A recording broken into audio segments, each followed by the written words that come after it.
I just realized I don't have the banner scrolling on the bottom here. But welcome to our second live stream of the weekend. So, we are going to be talking about While You Were Sleeping, and this is part of our mini 3-part romantic comedy marathon. Marathon, it's not a marathon, Aaron.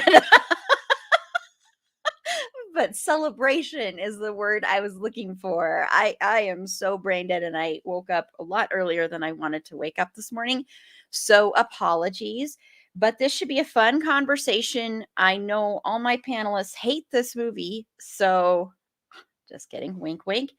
But this should be a blast. So before I have my panelists introduce themselves, just a quick reminder that we are on Patreon right now. So for as little as $3 a month, you can help support the show, help us continue to do these live streams, and you get great bonus content like the upcoming 3-hour American Horror Story seasons 1 and 2 bonus episode coming up with Susie. That's right, we are kicking off our celebration of the man who will haunt my life forever, Ryan Murphy, with American Horror Story. And then coming in April, we're going to celebrate him some more. So yes, that man will never leave me alone. So if you want to support the show, get those American Horror Story episodes that are going to be a blast. They were so much fun to record. Then head on over to the link in our show notes or go to our link tree and you'll find the link there. Okay, so I'm going to go around and have my panelists introduce themselves and tell me one thing they're into right now. Carla. I am pretty much only into While You Were Sleeping right now. I sat I sat down and watched it twice in a row because it finished and I was like, why is it over? Let's fix this. So I started it again. And as a secondary, I'm very into trying to get Meg to watch Cruel Summer because I think it's so up her alley. And is it working, Meg? Is that what you're into right now? Not yet. It's like premiere month for me. Season 2 upload just came out, and Outlander season 6 just came out. So what I'm into right now is grumbling at Outlander in frustration while I continue to watch. But yeah.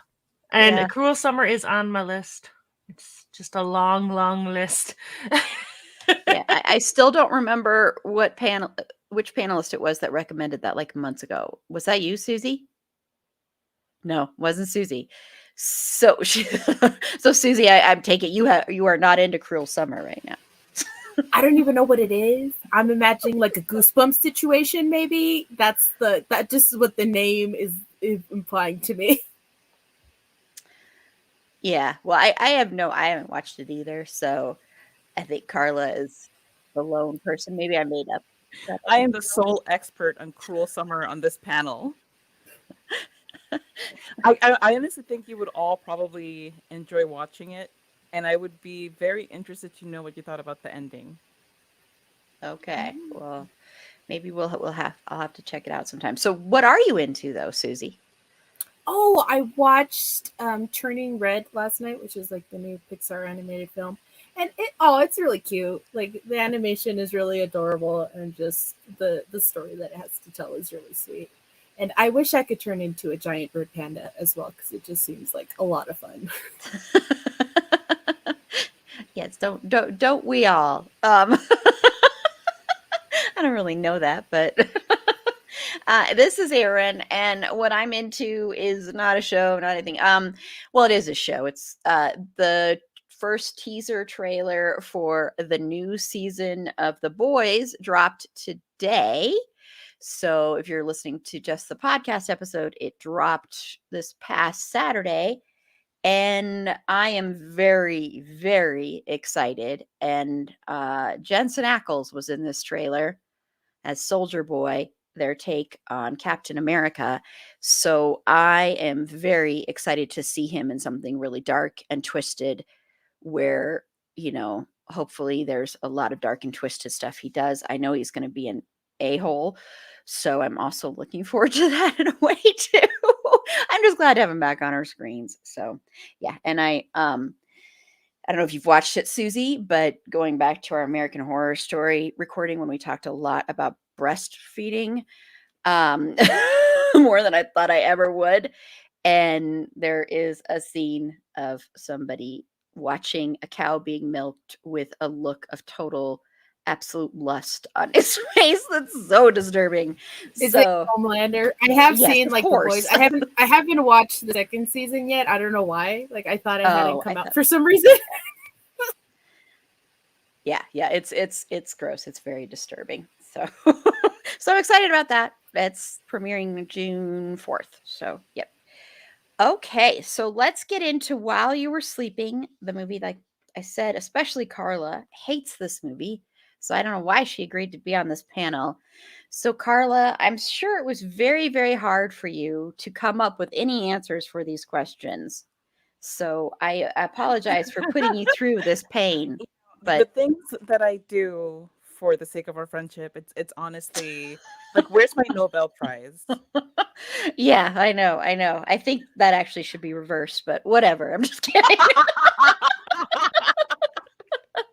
So, I mean, everybody knows While You Were Sleeping what this is about. I mean, it's the classic Sandra Bullock, Bill Pullman romantic comedy about a transit authority token collector who's mistaken as the fiance of a coma patient who is not played by Bill Pullman, excuse me, that's Peter Gallagher.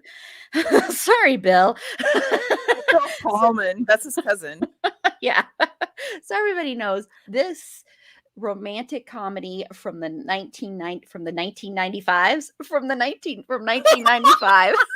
Oh my gosh, this is gonna be a fun day for me. All three 1995s. Yes. All three of them. So what I want to start out with is there are so many very memorable scenes from this movie.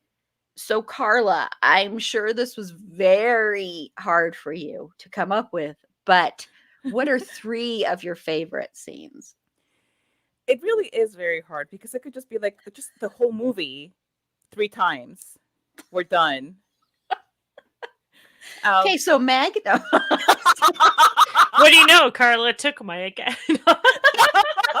She took everyone's, but well, kind of by default, but okay.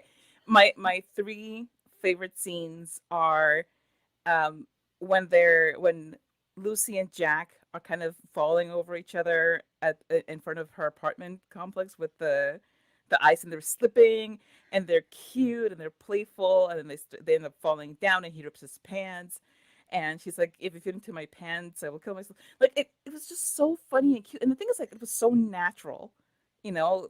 Everything about this movie and the acting is so natural, and nothing feels forced, and it's so easy to suspend disbelief and just fall into the movie because it really feels like you're just watching people live their lives and fall in love. But okay, that's one scene. Another scene is uh, in church when they're at mass and they're doing all of the Catholic rituals of standing up, sitting down, amen when you're supposed to say amen, and all of that. It was, you know, very true to going to a Catholic mass where you're just kind of doing the things, maybe not paying attention, but you know your cue, and you know when you're supposed to stand and say amen, and you do it, and you're not even thinking about it. And also just the idea that they're having this, you know, family conversation in church. Like it was so beautifully done. It was like watching just awesome choreography. And it's so hard to pick just like one third one, but I managed. Believe it or not, I did it. And it's the almost wedding scene when Lucy, yeah, okay, Meg. Yes, I took yours probably. I took probably everybody's, but you'll be fine. Um, when Lucy is confessing what happened, and it's like the worst time to do it, but you know, it's also the best time because everybody's gathered there and there are witnesses. So she's not gonna go missing. It's great. But it's also so raw and vulnerable, and the the fact that nobody was, you know, stood up and shouted at her or yelled at her. I mean, partly probably shock, but also because they've come to love her so much and she's genuinely such a good person. They don't quite know what to make of it. But she makes her quiet escape as the family is riding over Ashley Bartlett Bacon showing up with her husband, and it was just delicious faux drama and family shenanigans. God, this movie just gets so much perfect and right for a movie that I hate. I feel like 5 minutes later would have been a worse time for Lucy to confess after they're married. Yeah. Dubs, everybody. Spoilers. If you look at all her movies, like Sandra Bullock, she has a habit of doing that, of like confessing before the wedding, before she gets married. I just love that. I am in love with your son. I know. Not that one. Yeah. That one. And then Axe is like, you're in love with me? It was so cute. Because she's like, no, well, yes, all of you. It's like,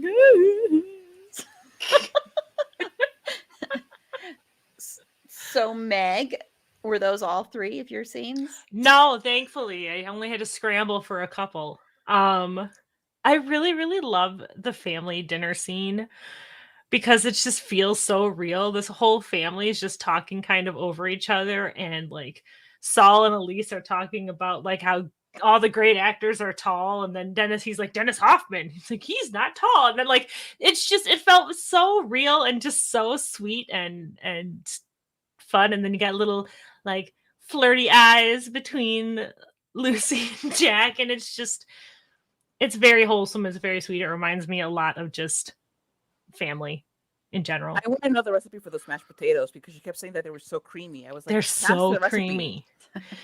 But are they too creamy? Did they get like that weird texture? I don't know. I haven't talked to Midge about it, but she hasn't told me Midge. the recipe, so. Hand them over. Another one, it's hard to pick between the Jack and the Peter ones, to be perfectly honest, but when Jack is pushing Peter on the elevator and Peter's confessing, he's like, I feel like a whole new man. He's like, you remember the squirrels? Because he got like notified, he got like in the paper for saving squirrels. He's like, first I knocked him off a tree with a rock. And when I tell you I say that line, a completely normal, like, there doesn't need to be context. But Carla can attest that I will just randomly start talking about squirrels. First, I knock them over with a rock. But they had such good chemistry as brothers, and like you hate Peter. I'm like, Carla doesn't, but I hate Peter so much for throughout so much of this movie. But they're so believable as brothers, and Carla's right that like everything about this movie feels very grounded and very realistic and stuff. My third one, and I can't believe none of these feature Joe Fusco Jr. My third one is the proposal at the end. I just think it's so cute. She's taking the tokens and Jack puts the ring in there, and it's not just Jack, he brings his whole family. And it's just like them talking over each other. He's like, he's trying to propose. It's perfect. And he leans. That's another line I say all the time. Looks like he's leaning. But yeah, so those are my three favorite. I love them. I just love this whole movie. Susie? Oh yeah, no one said any of mine. Well, kind of. Meg kind of did at the end, though. Just I'll say that. It's not like a really big scene, but I just like one of my favorite like things that Lucy does is I love it when she takes stuff out of her like sweater sleeves. Like she always looks so comfortable in those sweaters, and I just whenever I wear sweaters, I love doing that, just like putting stuff in my sleeves and taking them out. And I've surprised people many a time. They're like, "Where did that come from?" I'm like, "From my three pockets." I want those sweaters so bad. They look so comfortable, right? Yeah. I really love like the leaning scene. It's like leaning implies wanting. And he's like, "You okay there, Luce? Looks like he's leaning." Like just I love that. It's just it's so fun. And like when he brings her when he brings like the couch, like the really ugly couch, to Peter's apartment. He's like, "Oh, it's an engagement gift." And at first she thinks it's like the really beautiful wooden chair. And she's like, "Oh my God, this is great. This is beautiful." And he's like, "It's not that. It's this." And they bring it in and they spill the friggin' like vase with blue water. And they're like, "We're going to put it over the stain. Just cover that up because it is 100% something that I would also do." Just to really be like, "Oh no, that has always been there." Who gets white carpet? If you're like a yuppie lawyer, is he? I forget who's. I think he's a lawyer. Yeah, yeah. What does he do? Is it a Chandler Bing situation? No one knows exactly what he does. Yeah, I'm not sure what he even does now that I'm thinking about it. No, I think he is a lawyer. But he's definitely a pretty yuppie. Sure. Yeah, because the other guy with the pencil. Oh, yes. Like, I carry a pencil in my pocket. Oh, yeah. I do that. I'm a lawyer. Yeah, like while you're playing basketball, like is. You might have to run out for an important deposition at the last minute. This is the 90s, okay? Just That's I love- blazer. Oh God, I love when Saul was like, "How did you know about the one testicle?" He's like, "You know what? I don't want want to to know. know." I love Saul.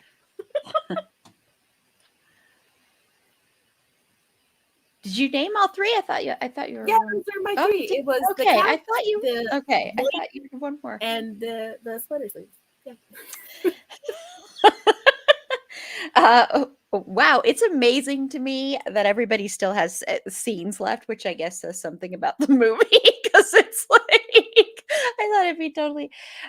So this is not like really a funny scene, but I love when Jack finally tells his dad that he wants to make furniture for a living and stuff. It's just a really sweet scene because it's like Jack is finally, decided to be honest with his father and actually pursue his dream.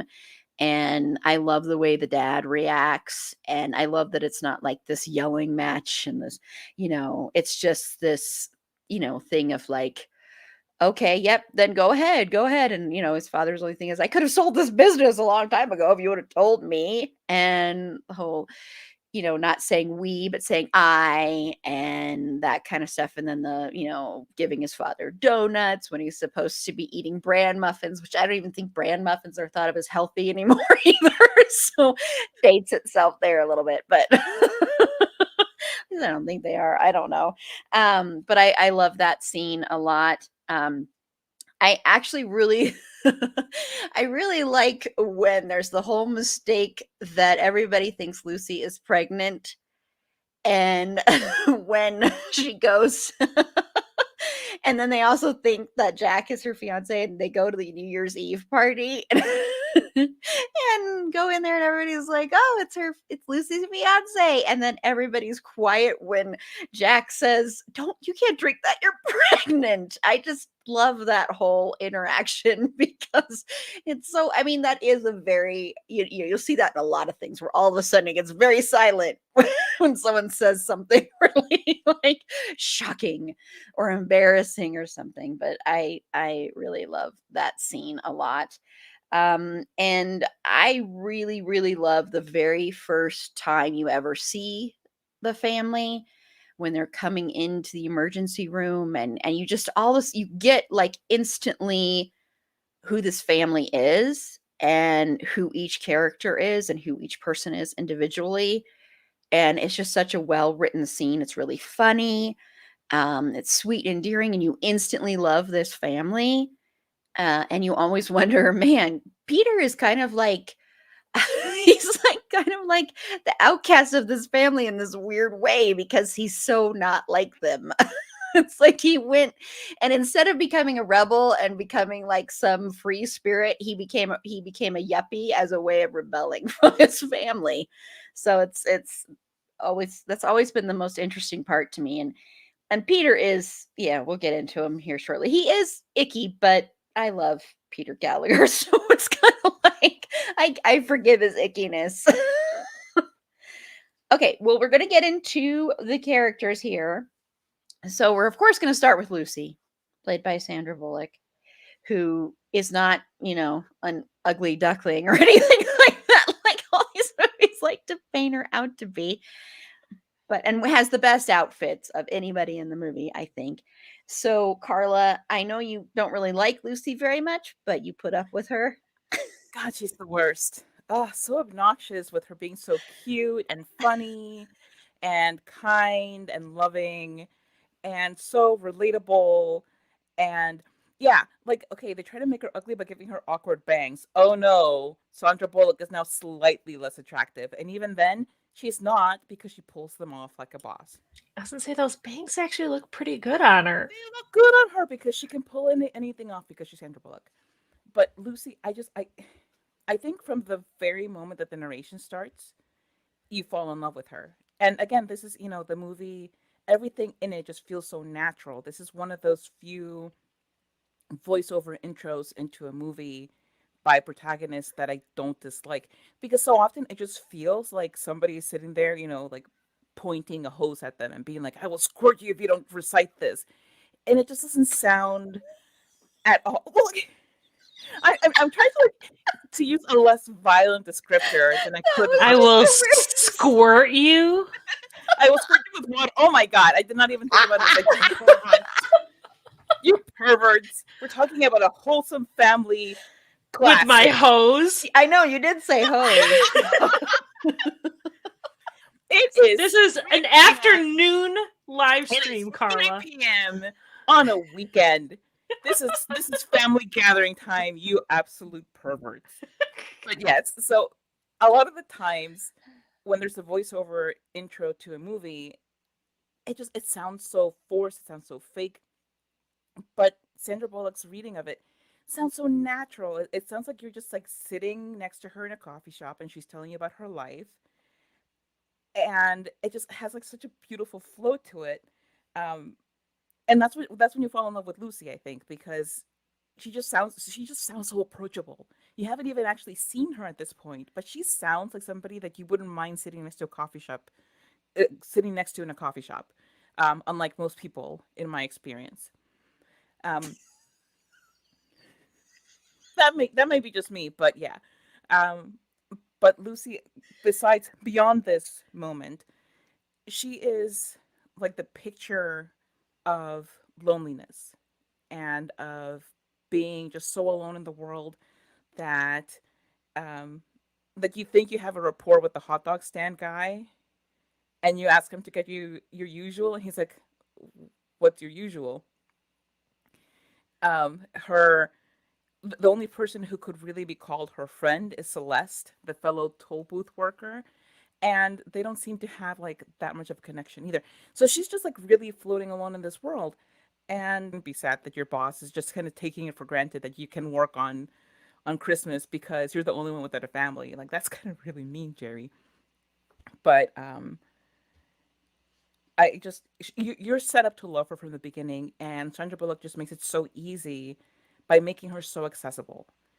And it's not even the big oversized sweaters or the funny hair or the boots or anything like that.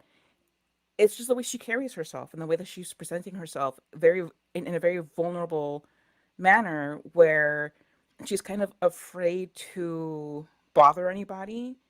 When she's in the hospital and the family comes barging in, she doesn't want to be in anybody's way. She's trying to leave so that they can be with Peter, and she doesn't want to ruffle any feathers, which is why she also doesn't fess up right away. It's in part because it is like that selfish thing, and I don't mean selfish in a bad way, but just that selfish thing of wanting to feel closeness, especially during the holidays. She's been she's been on her own, even with her father was alive because he wasn't doing so well. So it's not like, and they didn't exactly have big family feasts with other family members as far as we know.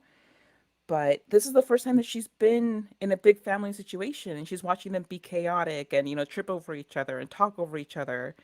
And it's delightful. And immediately she just immediately kind of wants that for herself, and there's nothing wrong with that. So I really think that kind of selfishness it's not like an evil, greedy selfishness. It's just a relatable need to feel a part of something.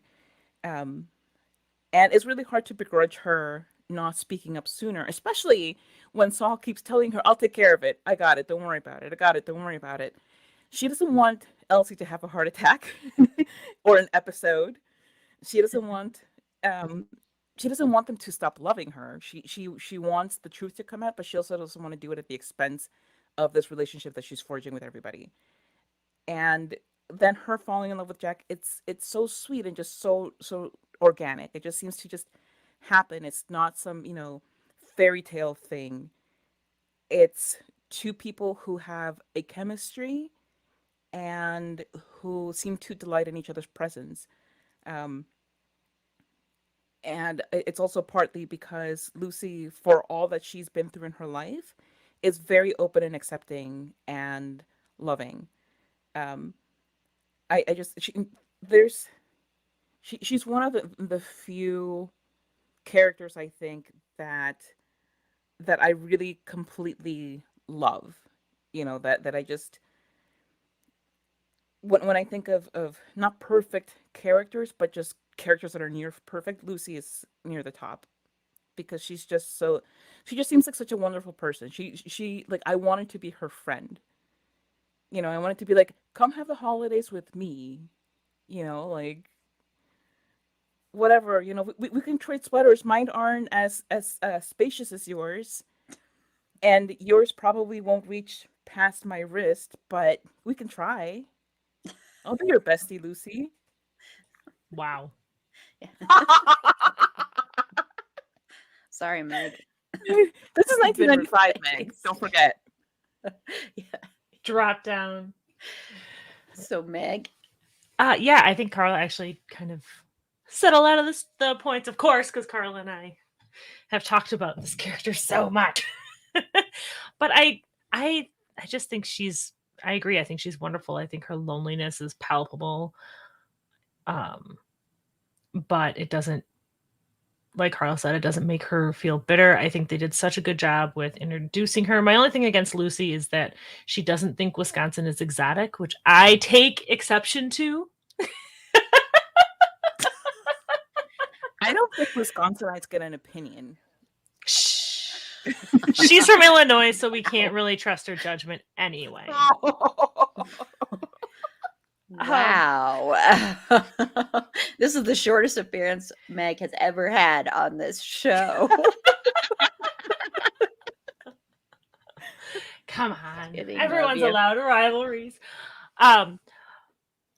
But I think they did such a good job kind of introducing her, and Sandra Bullock did such a wonderful job playing her, and that she is so sweet. This character could very easily been unlikable if not played and written correctly, because if you are just looking at the bullet points of what she does without all of the context and without all of the tenderness that this movie and Sandra Bullock brings to this character, it's kind of psychotic.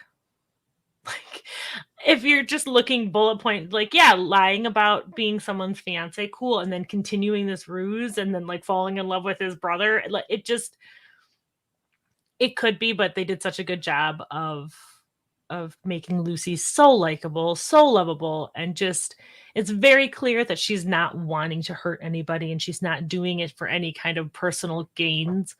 But it is heartbreaking to kind of see how lonely she was and the extremes that she kind of goes to because of that loneliness. And I think this movie, I've said it probably a million times before, this movie does such a great portrayal of like complete loneliness, because doesn't seem to be a part of the world until she meets the Callahans. She just seems to be kind of coasting on top of it. Mm-hmm. Yeah. Susie. Look how brief I can be. That was very brief. I'm very, very proud of you. Get a gold star for the day. Unlike last night.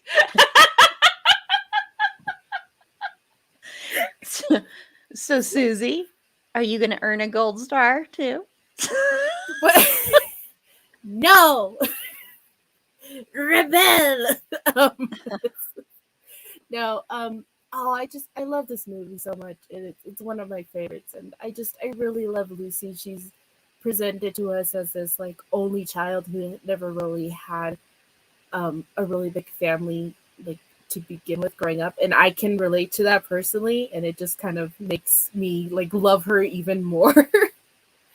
And like she's just so like she's so sweet and like earnest and charismatic, and she doesn't like she has like no ulterior motives, like no like like evil ulterior motives or anything that can like really be construed that negatively. She only kind of starts deceiving the family because she's just lonely, and this family comes in with so much love and acceptance, like even though they haven't seen Peter for years, and they know and they find out just that second she's his fiance, they're like, oh my god, this is great, come here, we're gonna love you and we're gonna make you part of the family, and you're one of us now, you're a Callahan. And it is so sweet, and like you can even see how like from other characters, like how sweet she is. Like even the doorman at Peter's building is like, oh, she's the sweetest person in the world, she's so nice. And he even talks to his other coworkers like, oh, everyone else says she was really mean, but she's actually really nice. Like when they think she's actually, and like even like her coworkers and such, like you can see kind of like how like loved she is. But it's it's oh, I love her so much, and I really love that Sandra Bullock is the person who brought Lucy to life, because I know that there were like other actresses up for the role. I know Demi Moore was, and Gina Davis, and someone else was, but I don't think they could have brought like, this is no shade to them, but I don't think that they would have been able to bring that kind of like same like warmth and love that Sandra was able to bring, because she really brings Lucy to life, and she really makes you like in movie and out of movie just like love her and just want her to be happy and want everything to work out for her in the end with her and this ragtag family. Yeah, and I know Susie won't be able to necessarily remember this because, it was 1995 in the early 90s. But, Sandra Bullock was like a big, huge deal in the early 90s. She was like Meg Ryan in a lot of respects. And it all started, of course, with Speed was the big one. But there's also like Love Potion #9, which was before this one, which I love that movie so I damn love that much. movie. But yeah, so she was a big deal, and I loved Sandra Bullock for.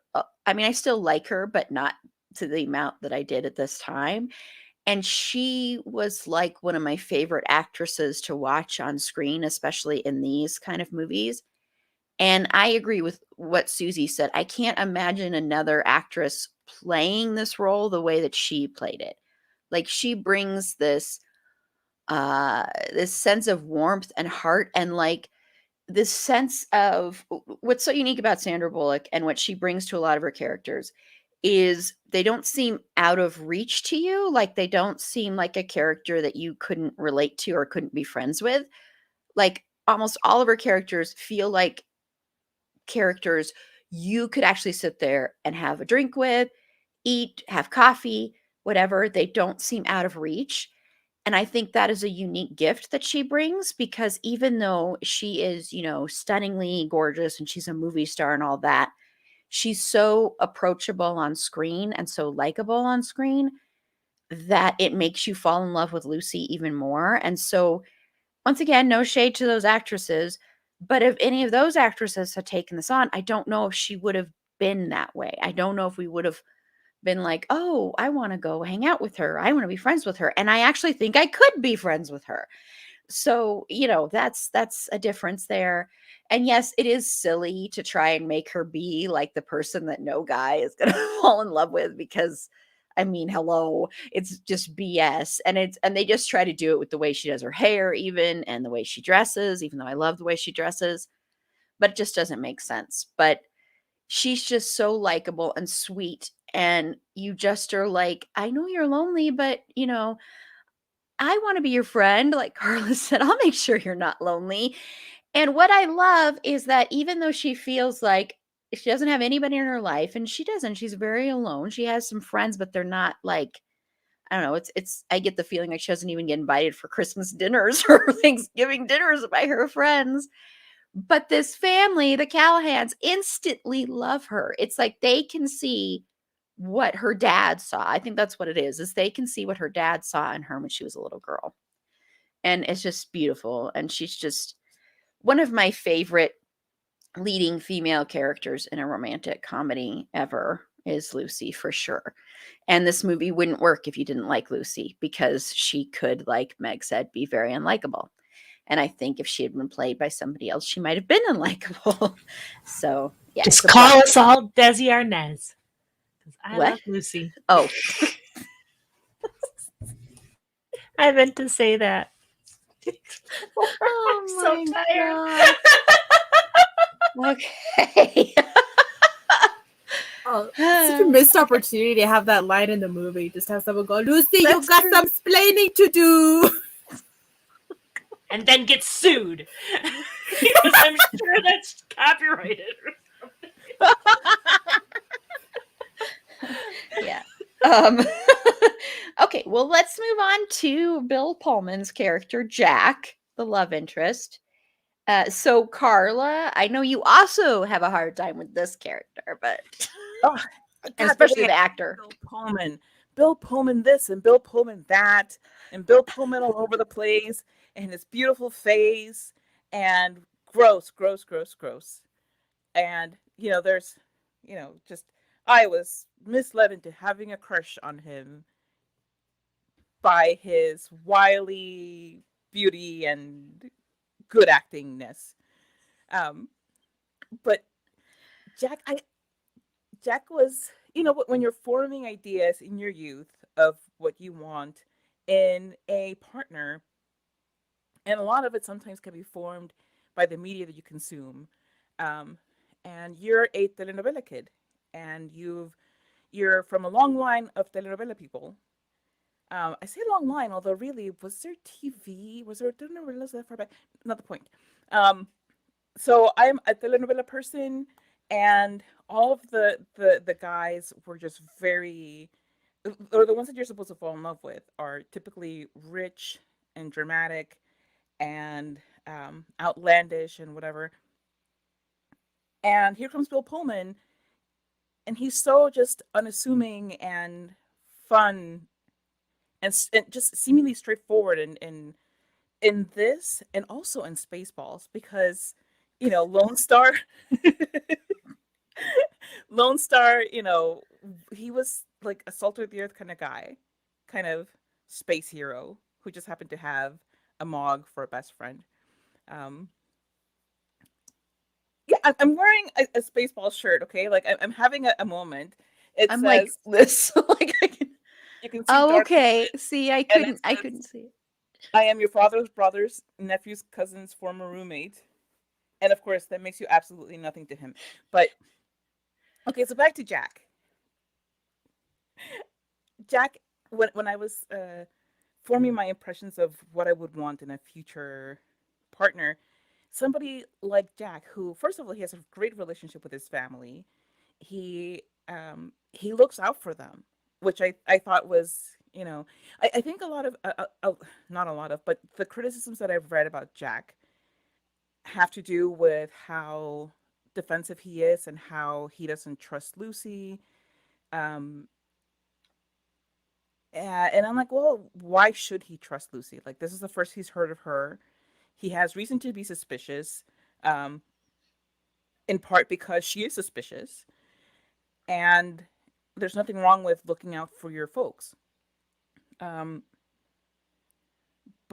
he's also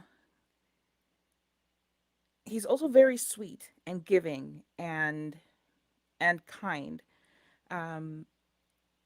And although he could have gone about things in a better way many times, because there's no reason to follow somebody to their, to their coworkers' New Year's Eve party and then kind of be like, because it's not good for the baby, which is one of my favorite things about this movie.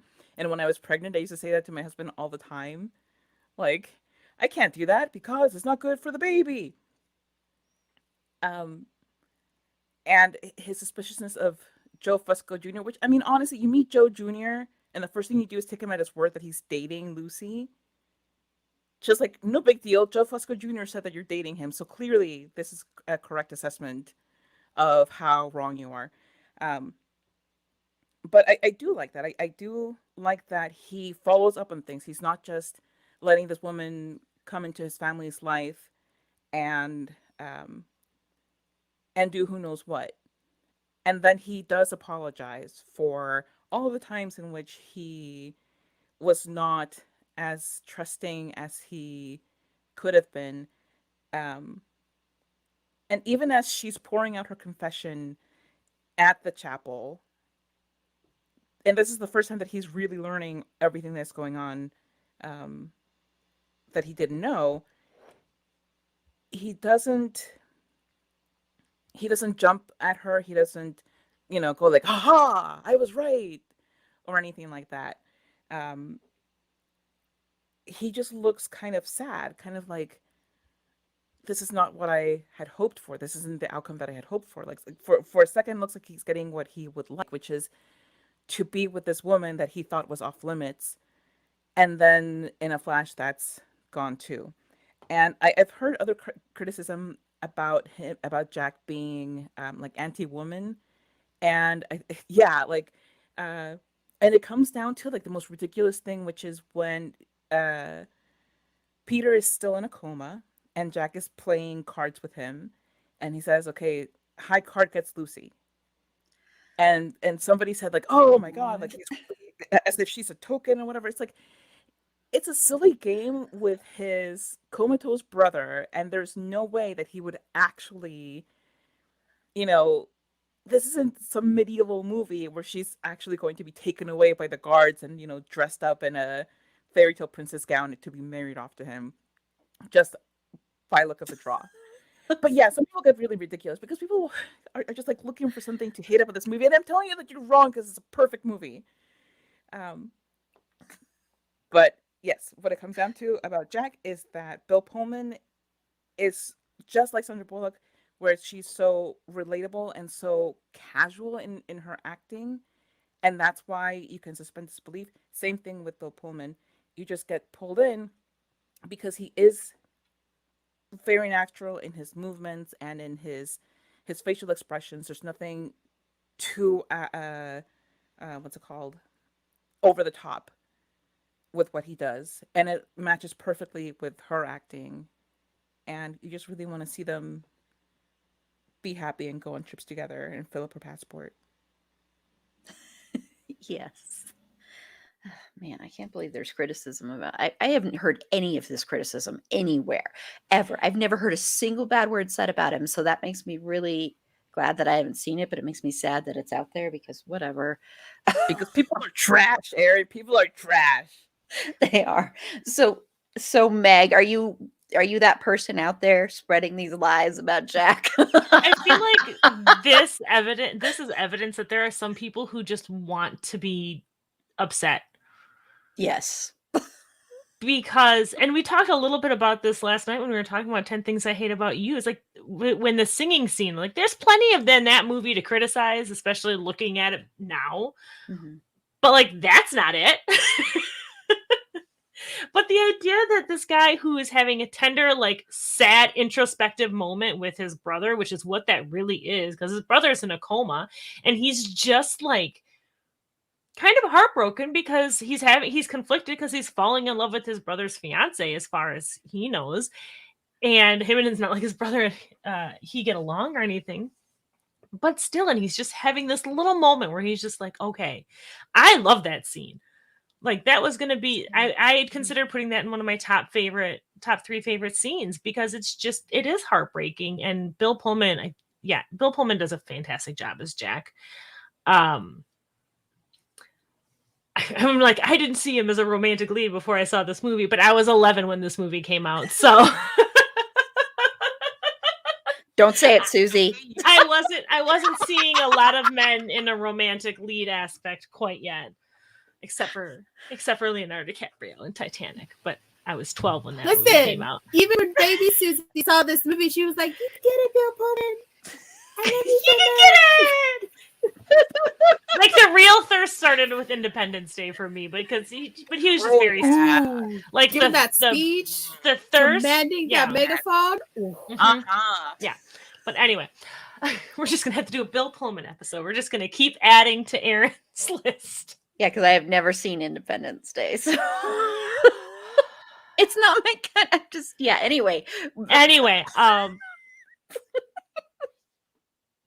I was just taking all my guts. I think it's the same thing with Lucy. I think Jack and Lucy, the casting was incredibly important, because Jack could easily, again, just like Lucy, you could look at Jack and look at the bullet points, and he can come off as being a giant D-bag, like pursuing his brother's fiance, outing her pregnancy to everybody in the world, her pregnancy.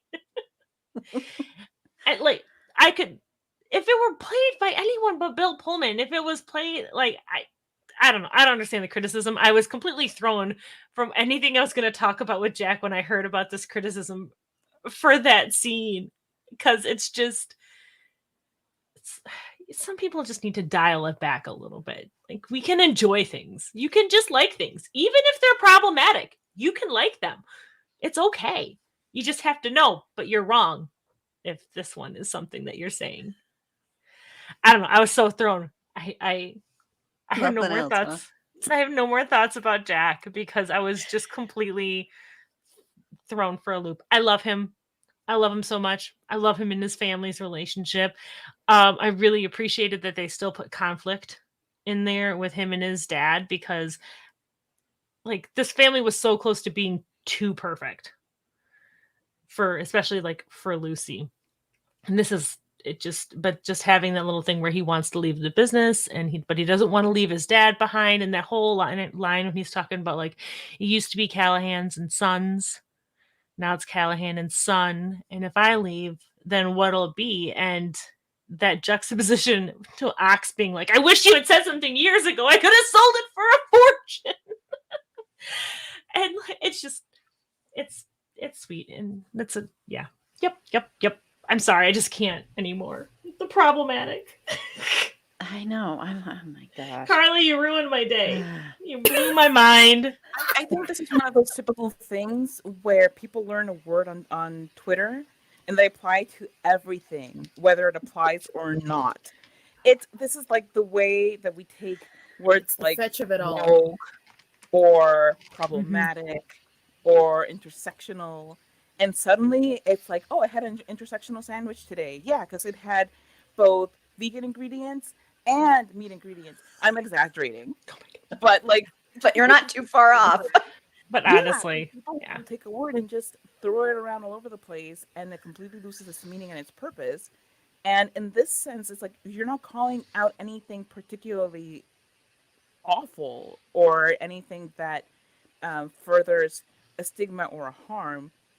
You're just complaining about something you didn't like. And not liking something. Yeah, not liking something. Valid. Yeah, you can dislike something all you want. Go for it until the cows come home. What does that expression mean? Anyway, but also realize that doesn't mean that it's a bad thing.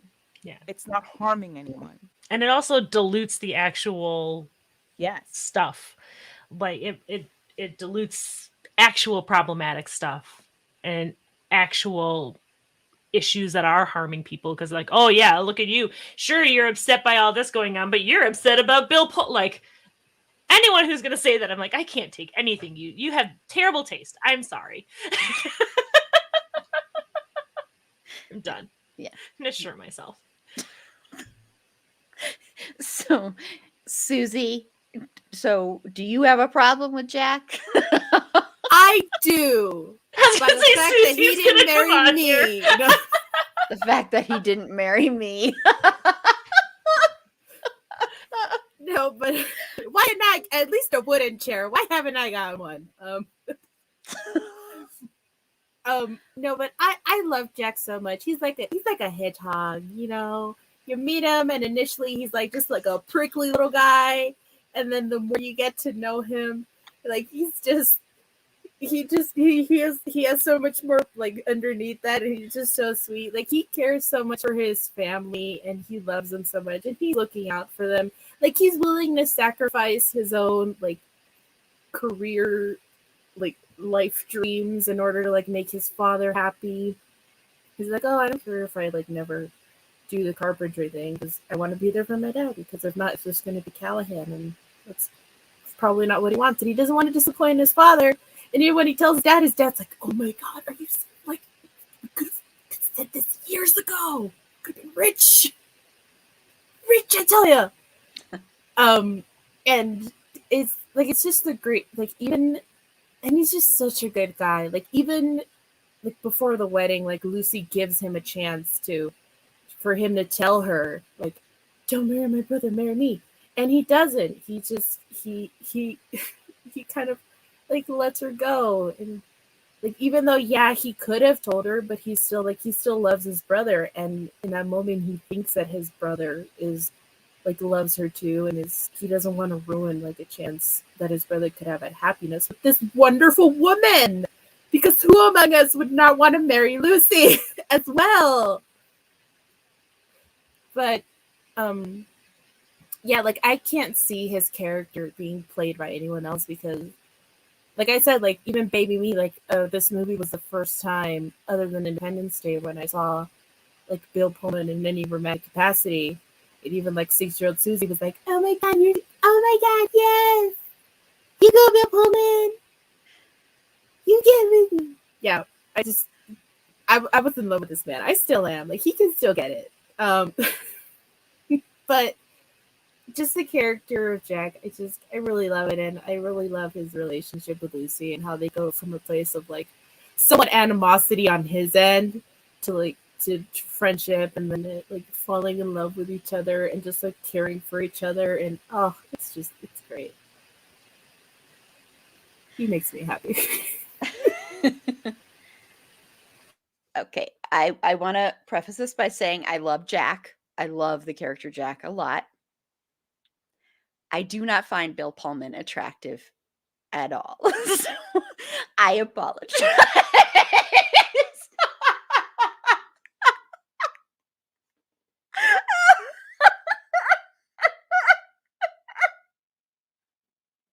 I knew that would happen. It's okay.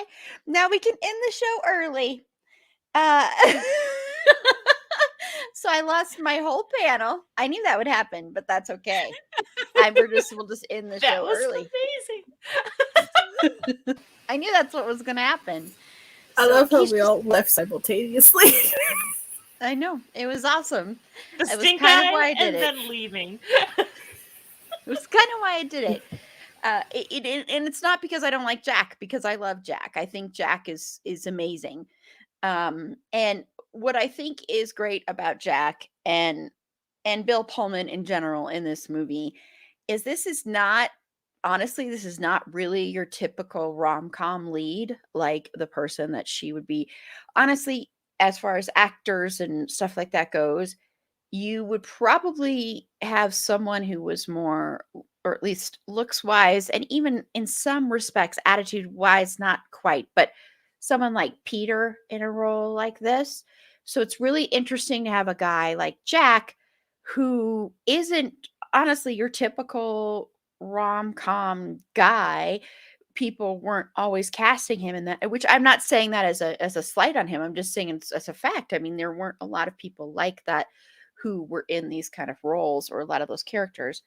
But I think, yes, there could be issues with galore with Jack in the fact that he's lusting after who he thinks is his brother's fiance.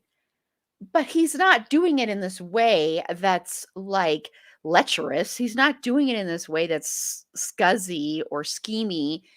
He's conflicted about it. The scene that people say is problematic is more about how he feels conflicted and bad about it. not about the fact that he wants to own Lucy. It has nothing to even, it really doesn't even have that much to do with her. That scene is a lot about his relationship with his brother.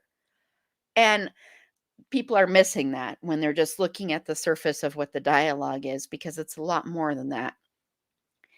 And, if Jack had been like pushy, or if he had, when Lucy had said, "Can you give me one reason not to marry your brother?" If he was an asshole, he would have kissed her, he would have grabbed her and kissed her, he would have something like that. And even before then, he would have tried to kiss her. He would have been like very icky and gross. And he wasn't. He was just very sweet, endearing, and even in his questioning of her, and even in his not trusting her, that really made sense, because she is not someone that Peter would have dated. So, of course, he's going to be a little bit confused about it. And I did get the impression they don't talk a lot. Like, Peter doesn't talk to his family at all, I don't think. And so it would make sense that he might not know who Peter is engaged to, but he knows his brother and knows that this would not be the typical person he would be engaged to, because she's too good for Peter. And that's what it's all about. That's what I think a lot of that questioning is about. And then what I also love is just how, he really pays attention to who Lucy is. And in the scene when he's telling, when he's talking about who she is, who Lucy is, and he's describing Lucy to his brother, and he's actually, and he's talking about, how she would go here just to get a stamp on her passport and all this stuff.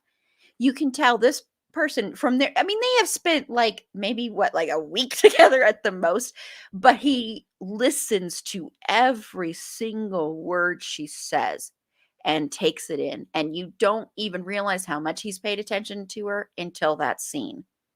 And that is also what makes him very attractive.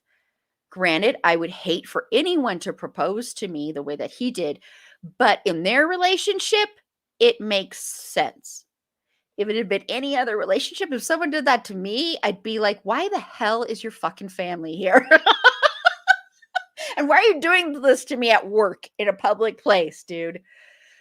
But anyway, that person wouldn't know me if they were proposing to me that way. But it fits with this, because she fell in love with not just him, but his whole family. So it makes sense. And he's just very sweet. Very sweet. I mean, he's just so sweet. He's such a good son, such a good brother, such a good friend.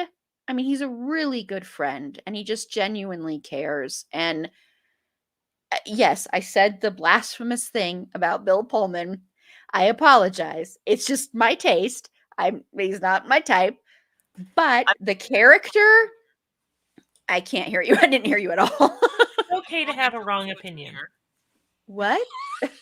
When Joe Fusco Jr., when he walks into Lucy's and he's like, "You stood me up. What are you talking about? The ice capades." Yeah, I was like, I know I'm gonna get some hate for this, but it's just my opinion. But even though that is my opinion as far as like looks wise, this character is someone I would totally, in a heartbeat, want to marry, with the exception of the proposal. But I would want to marry them in a heartbeat. This would be the perfect partner, because you would not only be in love with them, but they would also be your best friend. And I think that makes a huge difference in this relationship. So we've already kind of pretty much talked about their relationship, but we'll just very briefly talk about, I know everybody loves their relationship, but why do you love their relationship so much, Carla? It's kind of silly to love a relationship so much when you've seen very little of it. Most of the time that they're together, it's when he thinks that she is his brother's fiance, and when she's scrambling to kind of keep her head above water with this lie, and everything that's accumulating through it. And so what you see really is a friendship developing, and then there are looks, and there are, these glances, and there's leaning, but what really is there to kind of swoon over? And that's, I think, a testament to the acting and to the chemistry that these two actors have, that you take something where the real romance only really takes place in the very last scene, and retroactively we're painting it as a romance throughout, which is not a criticism.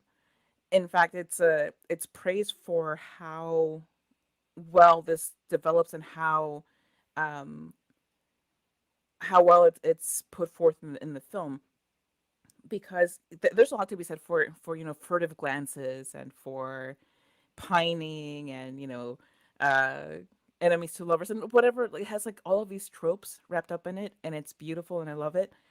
But yeah, the real relationship, you don't see it until he goes and proposes, and then they're riding off on a train because they're just married. um but going back to that friendship, that friendship just feels so true and so pure. And I think that a friendship is a great foundation for a relationship, for a romantic relationship. Because what kind of romantic relationship do you have if you don't have a friendship to base it on? Because you will go through periods when you don't really like the person, when you're like, get out of my face, I hate you right now. But you still have to have something to keep you coming back together. Um, and with them, they have this way of enjoying life that they seem to share. When they're walking from Peter's place to Lucy's, when Jack is saying that he's walking her not so much for her safety but for his, because it's Chicago, and like, he might get mugged and she's scary. Um, and they have a conversation about her father, and about how she and her father are similar because they both have brown hair, and have a flat chest, which is just gold, absolutely delightful. um, but they have like a lot of real moments just in that little walk. um, and I think that's as good a foundation as any for a rom-com romance to hang your hopes on of what you might want in the future. If you're basing your hopes of what you want for yourself as a viewer through watching a rom-com where the foundation is a good friendship, then you're on the right path. It's not weird and based on looks and position and money or whatever. It's a friendship, and that is just mwah, fantastic. Meg. Yeah, again, I completely agree with what Carla's saying. I think their relationship is just, it's very grounded, it's very sweet. It is a friendship, and it's not something I ever really thought about when you talk about how it's not seeing like this them romantically together until the end. I didn't really think of it that way, because I'm always just like, they're so cute, and they're so like, and they have such similar values, and the I really enjoyed watching them kind of fall in love with each other and try and resist it, and try and do that. And I am a person who generally loves angst. So this like sweet romance thing is not something, I mean, I also love sweet romances, but this is just, it was just perfect. I think they're just wonderful together. They're so well suited to each other, and I mean, his family loves her. And it's not like Peter when he's like, my family loves you, I might as well love you. I love that line. It's I wish I hadn't said it now, because if we had time to talk about our favorite lines there. We're good. But it's just, it feels genuine and it feels real, and they have such great chemistry with each other, and like watching this gradual relationship grow over like Carla said, like a week, is something that's really surprising, because it's weirdly believable, as fantastical as the whole situation is. Susie. Is it over a week? I always thought it took place like over like the span of a month. No. It's a little more than a week, because like it's Christmas, Because then it's that Christmas, she's working, it's New Year. and then New Year's when he yells about the baby. Uh-huh. So like Or maybe 2 weeks. 2 or Maybe 3 2 weeks, weeks? maybe, but less than a 2 month. weeks at the She was most. pushing it. Yeah. That feels Good a for the short coma baby. then. But um I don't know much about comas. I just like media makes comas feel like they should be like a month or longer, which is why I was surprised. Can you count it as a coma? I call that a good nap.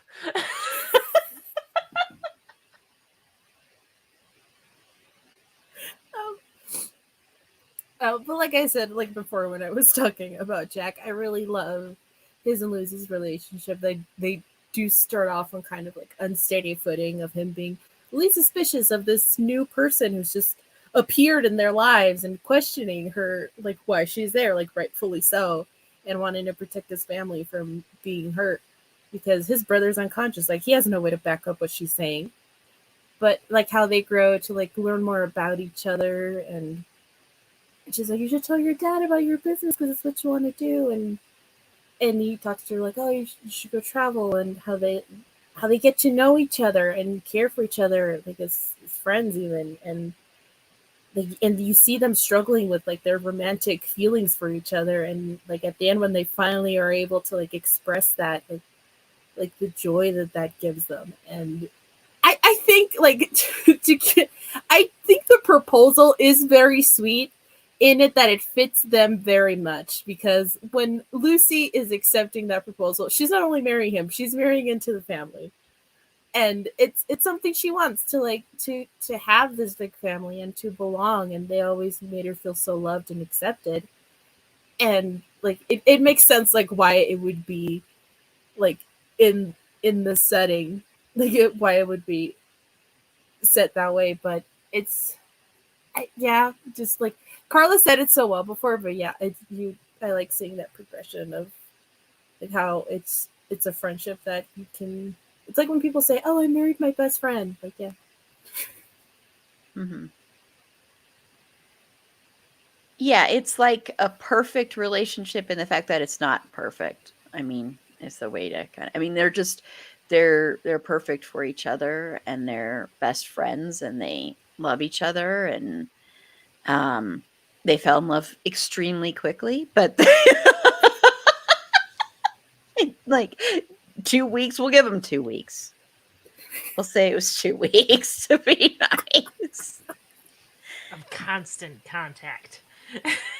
That's yes, 2 weeks of hanging out together 24/7, not literally, but I mean, it's the holidays. What else are they gonna do other than go to dinners, right?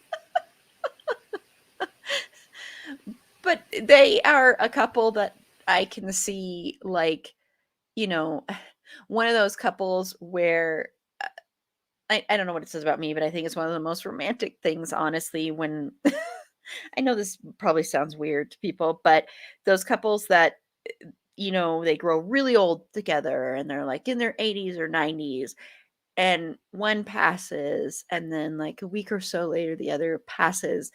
And it's just kind of like this thing of it's not so much like they couldn't live without each other. It's just kind of like, okay, we're going to move on to our next phase in our relationship, if that makes sense. So I can see that with them. I can see them growing old, having kids if they choose to have kids. And then I can see them on some porch in rocking chairs that he made or a swing that he made and sitting there holding hands and drinking coffee together. In exotic Wisconsin. In exotic Wisconsin. And they lived happily ever after in Kenosha. No one's happy in Kenosha. But I can see them doing that. I can just picture it very easily with them.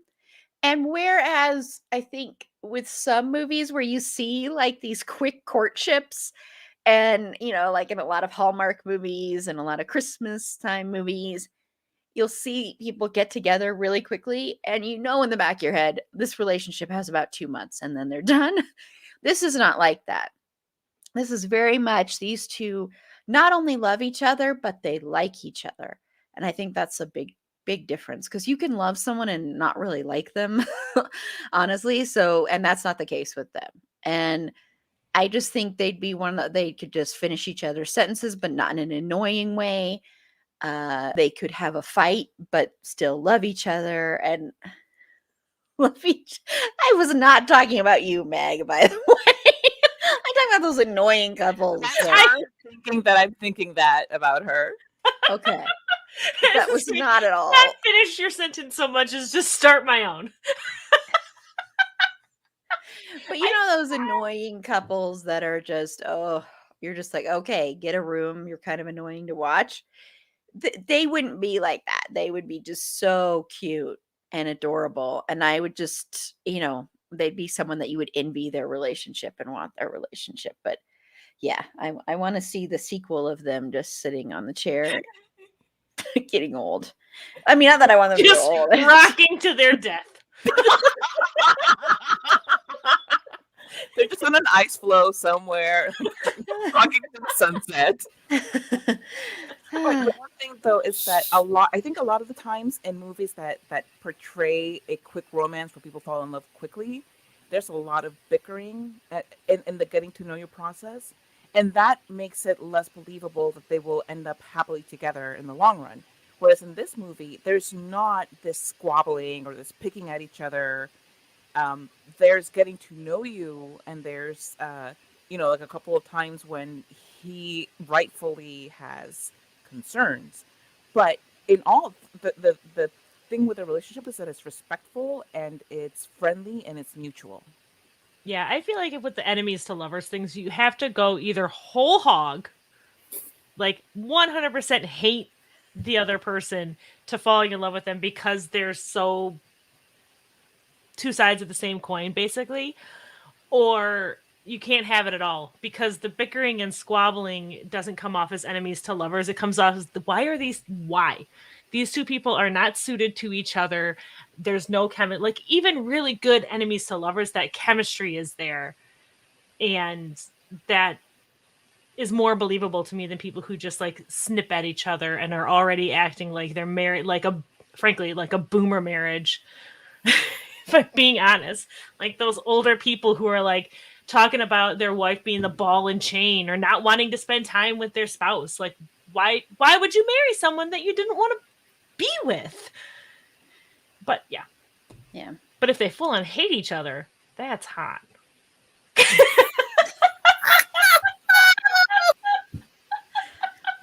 That's it. There couldn't be no in between. It's Lucy and Jack or hate each other. Nothing else. Okay. Well, we're gonna move on now to Peter, who is the one in the coma. So I know someone on here doesn't like him. But Carla, I hear rumor that you are not that person. I am not that person. And yes, a lot of it has to do with Peter Gallagher himself and the fact that he is just one of the most beautiful human beings on the planet. I mean, his face, his eyebrows, his just everything. And he also has a gorgeous singing voice, which just, the man is just, a gift from We're God. not talking about Peter Gallagher. You have to talk about Pete. We went through this. I'm getting there.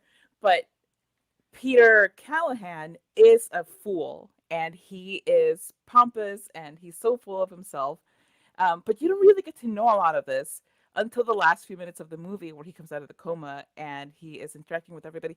But even then, the worst thing about him really is that he kind of dumps his family, which is just puzzling to me because they're lovely people who just absolutely love him. Well, okay, they may be a little too intrusive. That might be the one thing. He might have had a falling out with them, and it's like, Mom, you're in my life too much. And she might be like, how can I be in your life too much? I'm your mother. She's your mother, says Ox. You have to pay attention to her. You have to listen to what she says. I'm your mother. I made you creamy mashed potatoes just last week. And then Mary Poppins. Okay, but I can see how it might be too much for him, but still, it's like that's the one thing where you're just like, because everything else, he may not be the kind of person that I would want to personally hang out with, but I don't necessarily begrudge the guy for wanting to have his own life separate from his family and having his own people that he likes to hang out with. Um, and ridiculous white carpets, which clearly you're not planning on having any children because otherwise you would not have a white carpet. Um, and why would you date somebody like Ashley Bartlett Bacon in the first place? Like, what does she bring to the table? Like, honestly. A husband. Okay, fair. Yes. Yes. But yeah, as much as he is a fool and as much as he is obnoxious, he still seems to have some sweetness to him because I just Meg's giving me this look like in what planet? But I think that once he comes out of the coma, and it may be in part because he survived something like this, and in part because he thinks he has amnesia and he's still like, whatever. But he does really seem to want to do better, which I think the sign of that is when Ashley comes back and demands to be with him. His answer isn't just like, yeah, I don't know why I'm with this supposedly mousy woman when I could have you. It's, you know what, like, we're done here. I found somebody better. So I think that he comes to learn that he can aspire to more and to something greater. And yeah, it is hilarious when he's like, I might as well love you, because like, what the hell is that? You know, like, that's not really a proposal. But then again, he thinks he's already proposed to Lucy. So, you know, there's something to be said there. But I just like looking at him. Look, okay, it's really that basic. I enjoy looking at the man. You cannot fault me for that, and I will not let you. I definitely don't fault you for that. Whereas I don't think Bill Pullman is as attractive as everybody else does. I think no, wait, let me just finish my sentence. I think Peter Gallagher is absolutely drop dead gorgeous, but you know, then again, he is more my typical type of the dark hair and everything. Yeah. So, Meg, defend yourself. No, I just feel like Carla told you to do this so she could re-argue our whole Bedwed Behead episode about these three characters.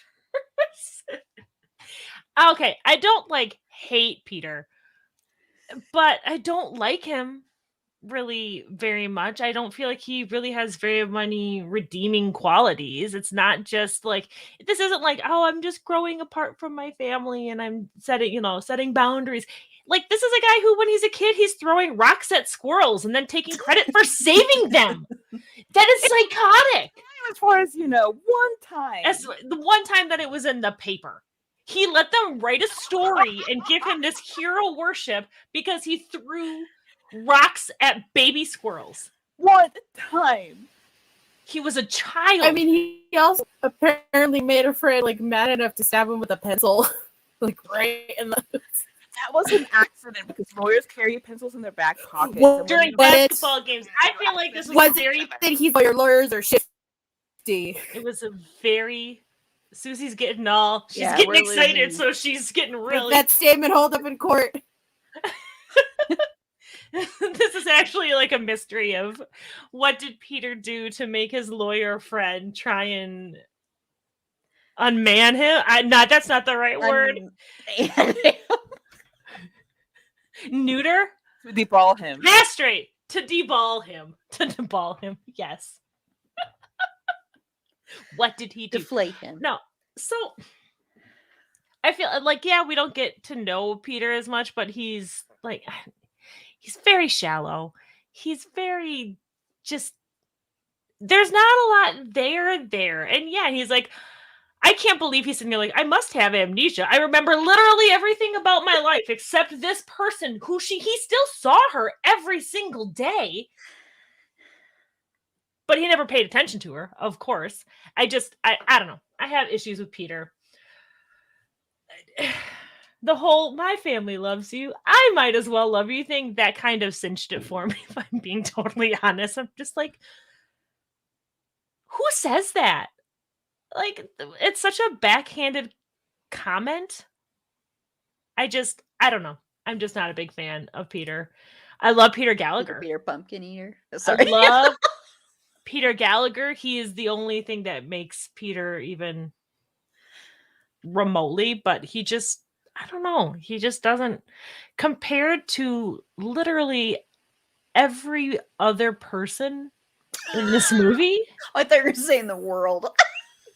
No, because I've watched Eurovision and Lars is Lars is worse. Agree. I don't know. He's a jerk. He has bad taste. I'm sorry. His apartment is just, it's not it. Look at Susie's about. I know. It's Are you it's because you love Peter a lot, right, Susie? It's your favorite character in the whole movie? all-time number one favorite character? No, but just the this like really like heated dislike for Peter is really doing me in. I think so much of it is it just brought back memories of having to argue with Carla about this when we did our episode, because it was like a fight. And I'm like, we're playing with Lucy, Jack, and Peter. How is this big of a fight on what to do? But she was like, she is right here. well, now you're back. I just come back and I see that look up on your face. The look up on my face about how I'm having like flashbacks, like war flashbacks to when we did this. Oh my gosh. Wow, that's dramatic. I'm not, I guess all this to say, I'm never dramatic for one. I'm just not a big fan of Peter. Yeah. Well, He's not my fave. Susie loves him. So this is Susie's favorite character ever. So Listen. Susie, All time number one. This boy is the saltine cracker of this movie with no salt. Yes. Thank you. He, I love that take. it just like you could like he's not good, but at the end you can kind of see maybe like a little bit of redemption. I said a little bit of redemption. Like I think Saul put it best. He's a putz. You get kind of the sense that like once he like made it big as a yuppie, he just like completely forgot about his family and decided to cut off all contact with them. And it's like, come on, dude. And it's very shallow, yes. That apartment is terrible. Why is everything so white? Why that like He stole his girlfriend's cat. did he steal the cat or did she leave it there? Let's be honest. she left the cat I there. just Told said, her I'm let sorry, that I poor cat just- defend for itself. Portugal. Yeah. Just like to get a rise out of Carla. She rejected that proposal and was like, "I'm out." And I bet She's she was probably in married! I bet you she was probably in Portugal and was like, "I feel like I forgot something." And Fluffy's just like, meow. That poor cat. When you think about how long it took Lucy went to the apartment. Just hungry, just like meow, meow. And everything is artificial, so it's not like you can even eat anything. Like I really hope that cat like got its revenge and just like pooped everywhere where like they didn't want to find poop and just The whole apartment's Oh, I'm synthetic, sure. so You noticed Lucas was paying the whole time, so it's like, oh, you love this suit? I'm gonna pee on it. Yeah. But you can kind of see like a little bit like he can be like you can see moments where he kind of is a good person. One of like the only ones that I can think of right now. Like there's like a couple of them a little bit. Like he clearly feels remorse for being in that accident. Is like, oh, I need to turn my life around because what if that was like the end of me? That would have been great. I would have gone straight to hell. and then he just doesn't. Like no, like he thinks like when he talks to Jack and he's like, so listen, she's obviously really special and I can't see it now, but I'm gonna spend the rest of my life figuring it out because she's obviously really wonderful and important, and I want to try to like find that out. And like even at the end when she says that Peter asked her like, "Oh, when did you fall in love with Jack?" and she tells him like while you were sleeping, that kind of gives you like maybe the idea that maybe after the accident he might have turned his life around a little bit and might have started talking to his family a little bit more and not been so much of a putz. Dinners. Yeah. Yeah, he starts keeping up more with You're stuff. so full of it. Stop creating a whole reality based on this one line. He asked her once. He could have asked her that day when they got married. Oh my God, Meg. You have little faith in Peter. Yeah, he's like Peter Gallagher is like fine looking, but I don't feel he's no Bill Pullman. Sorry, okay, I'll let that go. Listen, when you're given the option between like Bill Pullman as a romantic interest or Peter Gallagher, it's Bill. No, this strong disagree. Yeah, Oh, based on looks alone, it's gonna be Peter Gallagher. Yeah, no, I'm not even sorry. no, I'm with you, Carla. no. Meg, you and I, we gotta stick together. Carla, I know who a lot of your crushes are, so I feel okay.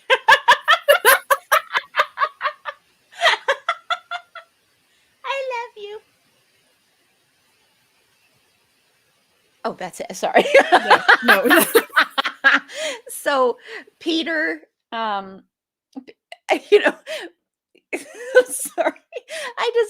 I'm thinking now with Peter with the squirrels and then Peter with the pencil and Peter with I'm thinking, I mean, in another universe, in a different movie, Peter would be like, Carla's gonna laugh when I say this, but Peter would be like wannabe Patrick Bateman in a different movie.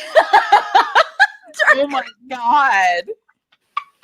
He's Patrick's father. They kept up the P name. Well, he'd have to, or he's Patrick's son. The only reason, no. yeah, because. Well, the only reason I'm saying this because I do not think he is, but just when everybody's talking about the squirrels and then how white his apartment is, Patrick Bateman's apartment is extremely white. Get together, and how full of himself he is, and how he does certain things. I don't want to be on this episode anymore. Well, no, I actually like Peter. I just think it just hit me. This is the only time I've ever thought this. Tell me, how do I get off this ride? But Peter could be like a horrible, truly despicable, unlikable guy, and I don't think he is. I honestly don't think he is. Sorry, Meg, but I don't think he's like the worst person in the world. Well, no, I know you don't think that, but I think, yes, I think he is a schmuck.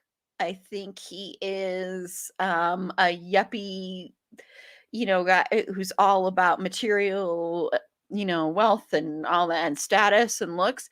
But I think underneath it all, somewhere deep, deep, deep, deep down in there is actually a really, a guy who could be sweet and caring. He's just kind of a doofus. He's just kind of like, what I love about Peter is he's not like overly mean. He does bad things, but he's not like overtly like awful. Like he's not overtly awful to Lucy at all.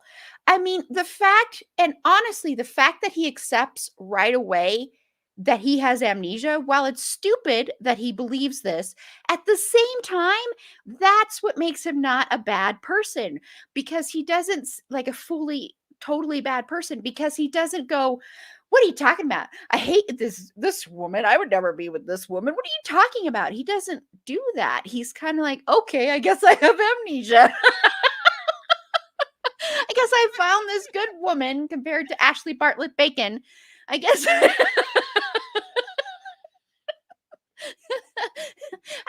found a good woman. I feel like him not questioning stuff just makes him kind of a moron, though. Well, I'm not. I said he was stupid. I said he was stupid, but it doesn't make him cruel. I mean, it's one of the things No, that that's makes him throwing not rocks cruel. at squirrels. Yes, that is One is a time when he was a child. He but was then adolescent.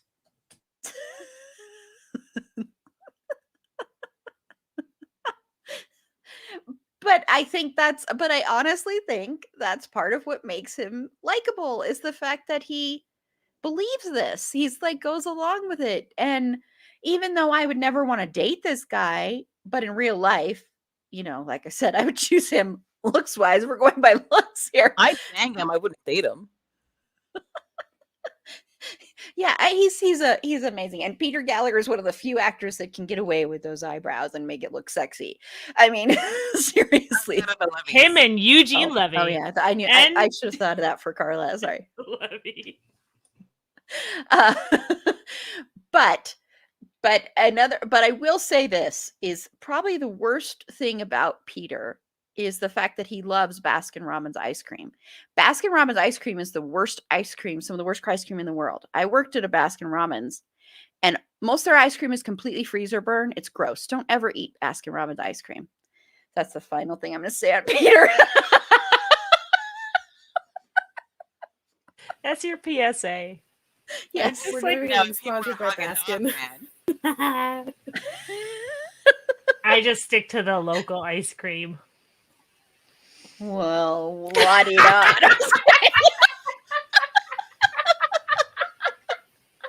My ice cream is locally sauced.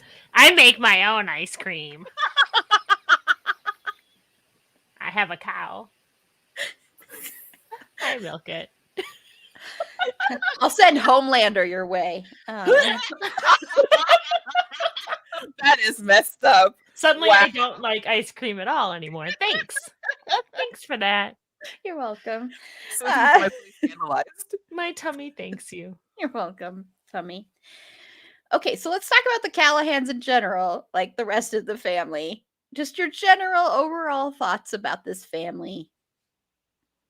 I love the Callahans. I just, they're so sweet, and they're also super obnoxious. Like, they're definitely the kind of family that I would love to go to. Like, if I were Mary's BFF and I would go to her house after school, I'd be like, oh, cool. You know what, Mary? I love your family. Like, maybe they can adopt me. But then deep down inside, we'd be like, God, I hope that they never do.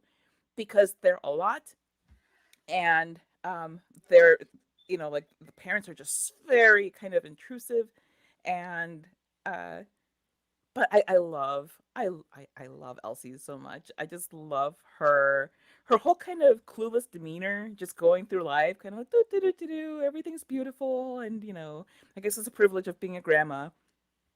But I think also I love Saul. I think everybody should have a friend like Saul, and every person out there who needs friendship should have a family like the Callahans to go to, because in a way he is so much like Lucy that he doesn't have anybody else either, and he also has fallen in love with the Callahans, and they've become family to each other. So I think that's part of why Saul gets it. It's like I understand what it's like to be alone. I understand what it's like to fall in love with these people, so I can't really fault you for this. So yeah, I get that. But I think Ox is more bark than bite. He's so quick to kind of jump in there and make a big stink about stuff and everything. But deep down inside, like, all he wants is for his family to be happy. Like that moment when he's talking to Jack and he says that, like all you want is that for that one moment when everybody's doing okay. And that's all he's after. And Midge, you don't really get much about Midge other than the fact that she's a harried mother and that she's the only one who's willing to look at her son's one testicle. It's so funny. It's like, I'm his mother, I'll do it. But just as a whole, they're so welcoming and so warm and loving. And there's like a built-in little sister who she just looks up to Lucy like immediately. She's like, oh my gosh, Lucy is so cool. Hey, best friend, let's go to the trains and say hi to my eventual sister-in-law, Lucy, who's going to let us get into the booth with her, even though there's nothing fun to do there. So we can just find out that she may or may not be pregnant. Let's go. That's it. She's just cute. The end. And Meg, do you hate the Callahan? I adore the Callahans. The Callahans in some ways remind me a lot of my family, which, I mean, it makes sense now that Carla is my best friend. Because she's just like, I want to hang out with your family, just not that much. Just a bit. It's a little. Just a bit. And she has hung out with my family. Just a bit.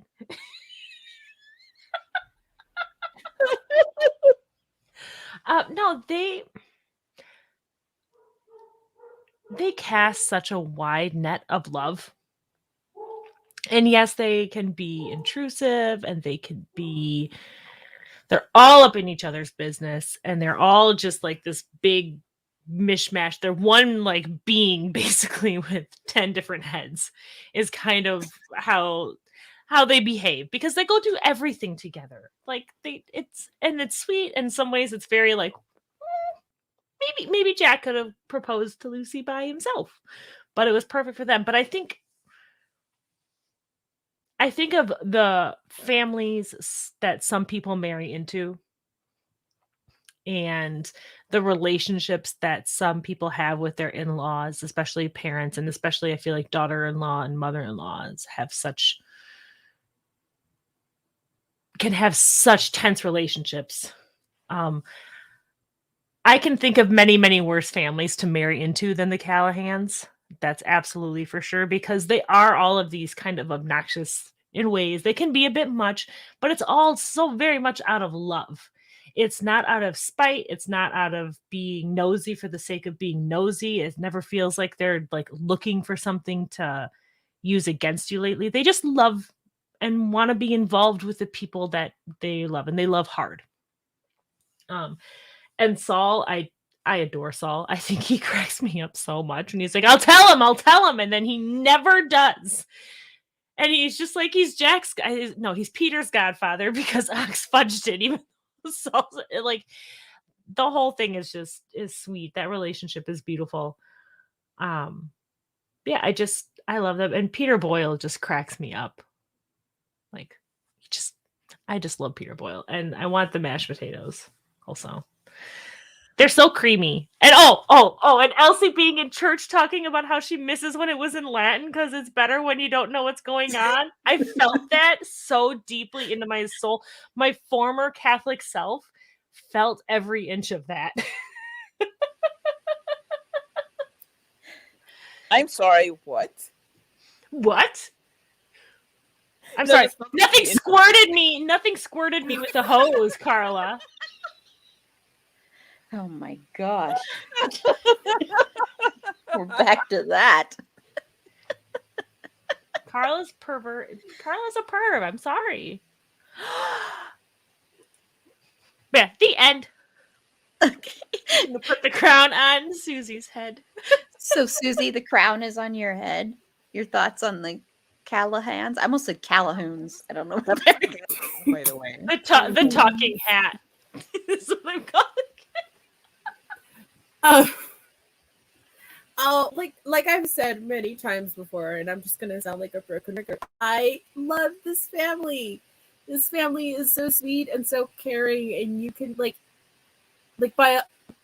think that what is meant to be implied is that Peter hasn't talked to his family for a real long time.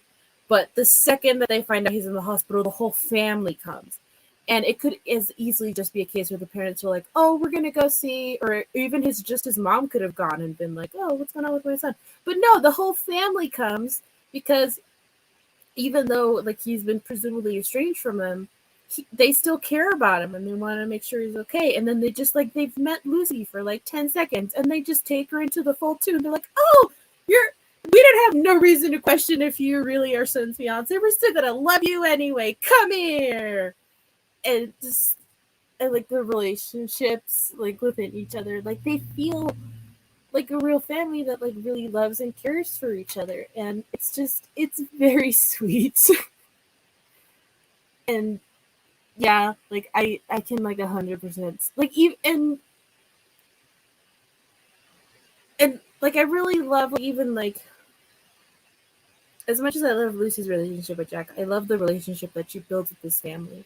And like she even tells her boss, she's like, "Okay, I'm in love with Jack, but I'm also like engaged to Peter."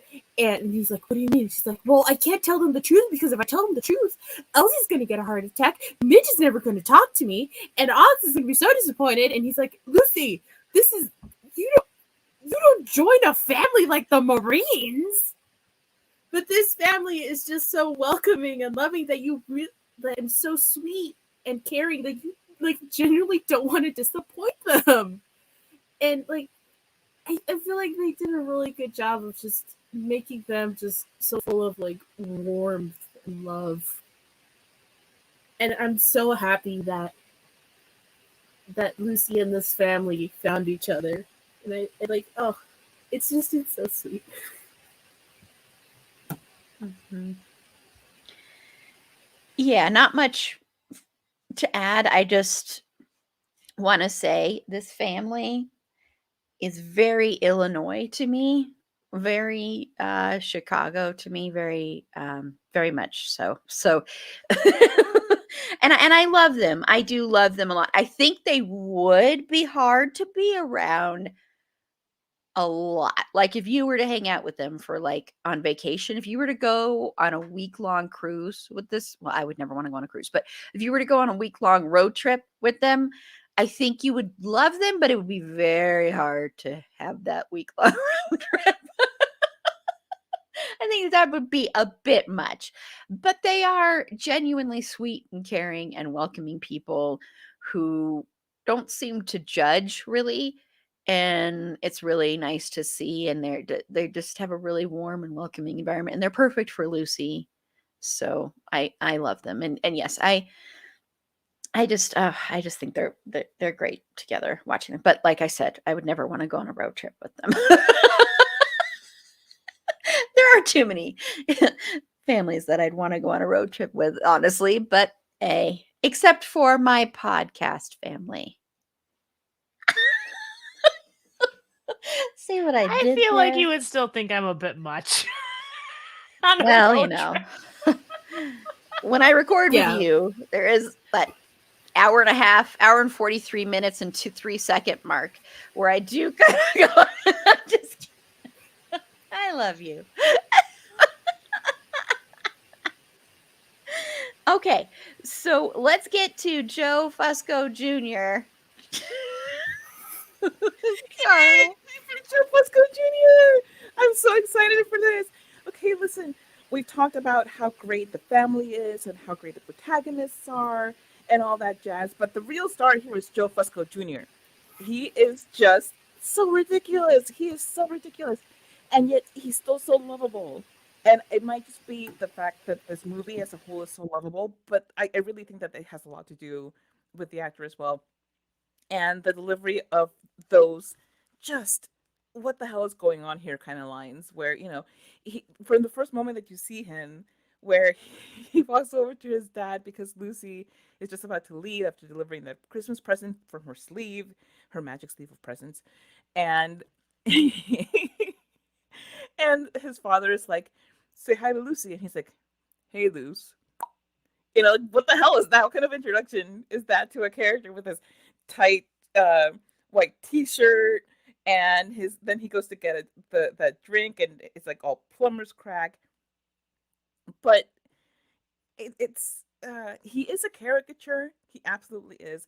But he's also really funny and he's a sweet guy. He genuinely is a good person. I don't think that just because he intimates that he is more intimate with Lucy than he actually is, that he's just a total scumbag. I think he's kind of like, like I um, kind of like dibs, which isn't great. I'm trying to like think of a way to make that not so awful, but I'm not gonna. I just love Joe Fusco Jr. and I don't care who knows it.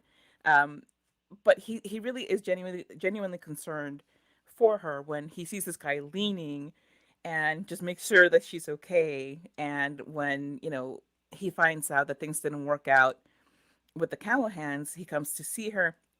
And yes, he is also heartbroken because Phyllis on the third floor suddenly doesn't want to be with him either. So they go and they try on Lucy's shoes. Um, but just he could be like such an absolute scumbag. He could be so creepy and sleazy.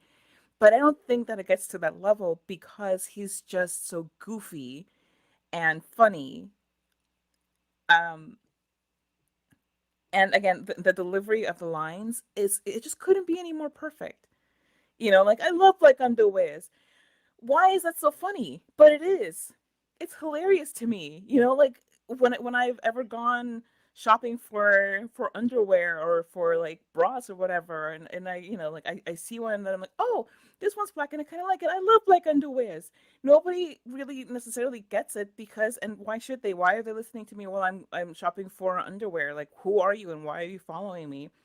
Um, he's fun, and I think that the movie as a whole, I it's kind of silly to say that it wouldn't have worked as well without this one kind of side character, but it really wouldn't have. I think that you needed somebody this kind of outlandish and ridiculous to make the movie less saccharine, because without him it just becomes overwhelmingly sweet. So he's like that dash of salt that you need when you're making a pie. Otherwise, it's just I really want pie. Ooh, and that Monday's 3:14, and I'm out. Oh, I'm like, wait, what? And then I got it. Monday's pie day. I'm slow. And I'm out. Carla out. Mic drop. Yeah, I'm just gonna kind of ditto everything Carla says.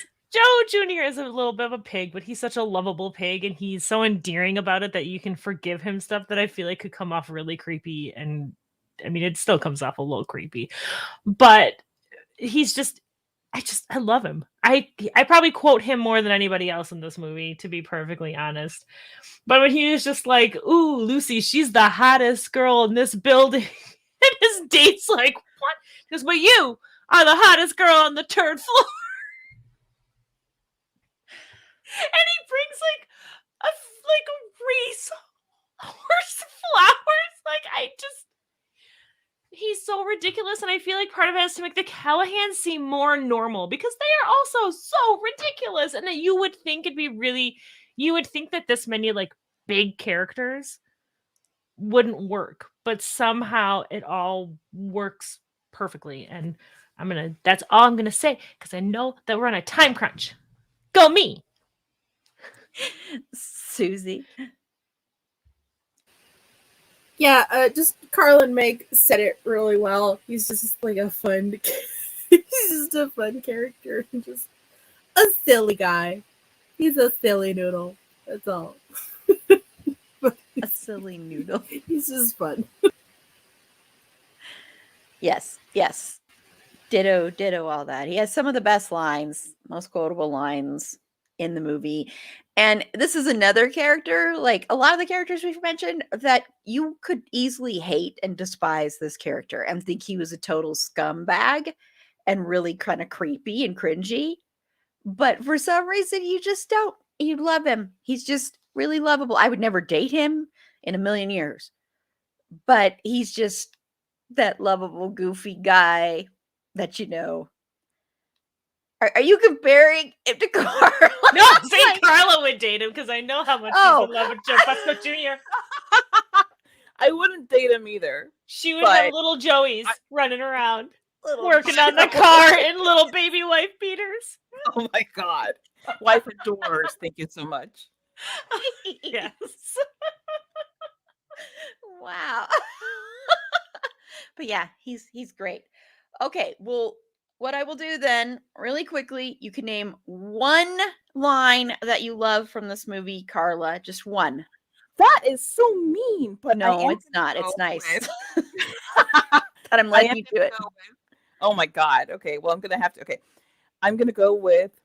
I should have gotten the blue spruce. They're lighter because one, the way that she says lighter is so funny and cute, and two, I say it every Christmas when I'm Christmas tree shopping. Every single Christmas, it never fails, and my husband he's done laughing at it. Meg. Okay, so I've said pretty much all of my favorite lines in this movie. I managed to work them in, so in case we didn't have time. But I will say one more favorite scene that I love that I cackle every single time, and it's the kid throwing the newspapers on his bike. He falls and hits that picture. Yes. I can't. I saw the tweet with it, and every single time I like lose my mind laughing with it. I don't know why. It's just hilarious to me. And that was a total mistake, unplanned. That Yeah. actor actually broke like his I was gonna say, I hope the kid's okay. I feel bad about liking it now because Well, no, they left it in, so because it is funny. But It's yeah, so I read that just the- trivia. Maybe they'll listen so that he gets royalties every time it's played. Could be. Maiming children apparently is something that I just find hilarious. There's the tagline. So Susie, I mean, I said it before, but my main favorite is just the looks like he's the leaning. Like anytime I see anything like slightly askew, and I'm just like, oh, looks like it's a leaning. And I even do like the arm thing because you got to do the arm thing. Lean. one of mine is, when Joe Jr.'s dad says, Lucy, Joe Jr. is still single, and she goes, shocker. Just the way she says shocker is one of the best ever. My friend and I used to quote this movie all the time, and that was one that we would say constantly to each other because of the way she says shocker is just one of the best line deliveries ever. So I love that line. Well, this has been fun, and learning about our hate for this movie. Our love Deep for this burning. movie. Yes. And some wrong opinions and some correct opinions. All the correct opinions were mine. You can decide who had the wrong opinions. Okay, so we're gonna go claim a true claim. So we're gonna go around the room. I almost said the room because we're all not in the same room. This would be the weirdest looking room if we were in the same room. We're all in a different wall. Yes, we're on different corners of the room. It'd be really creepy if I panned and you saw Carla. The lack of echoes would be amazing. Could you imagine editing if all of us were talking my in the same room like that? No, you couldn't do it with different. Yeah, I mean, you could because people do it all the time, but not with this. Not like Never not mind. us. Not us. Anyway, so we're gonna close out. So Carla, where can the people of the world find you? the people of the world can find us, not the people of other worlds. We don't hate. We hate you. The people of this world can find Megan. Looks like we lost some audience. I'm sorry to the people from Mars, but we have beef with you. You can find Meg and me at our podcast, Bedwet or Behead Podcast, and that is available on any podcast platform. You can find us on Twitter at bedwetbeheadpod, on Instagram at bed.wet.behead.pod, on other blue social media. You just look for Bedwet or Behead Podcast. You can also find me, my art, my writing, my photography at Carla Temis on Twitter or Instagram. And my website is carlatemis.com. That's CarlaTemis. I just mouthed that along with you. I just don't know why. When I do the A and the B, the A, the E, and the B are silent, and there's no it's in that one. So I totally get that feeling. The A and the E and the B are silent. Oh, sorry, are capitalized. Capital. And the A and the E and the B instead of the E and the A. You know what? I've had a couple glasses of wine, Erin, and also how I feel like Carla made her point. My point, damn it! Hey, Erin, I think it's time to move on. Oh, okay. So, Meg, where can the people of the world find you? I don't know if you want people in Mars to find you. Well, you can unlike find Carla, but- the less talented, gifted half of Carleg. Well, she has her art, her photography, and her writing. She's very talented and gifted. I'm just like, I'm me. Meg is also talented and gifted, but she hides it from the world. Anyway, go on. Lies. Lies! You can find me on the Twitter at Wisconsinac. WISCONSENNACH. And I noticed none of you mouthed that.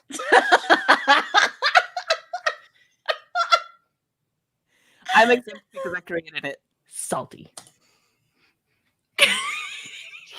Wow. So, Susie, do you want people in the whole wide world to find you? Where can they find you if you do? I mean, they can, depending on how strong the Wi-Fi signal is in the multiverse. You can find me on Twitter at SusieQ_SC with an additional underscore for Instagram and my dog's Instagram. It's a dog, Martians. It's a small fluffy thing, which we humans have domesticated from a wolf. Like, look up the history on Wiki. You'll find it out. His can be found at Benny_Pelucita. So, yeah, that's where we, us humans, with 10 phalanges can be found. Okay. Really fell apart at the finish here.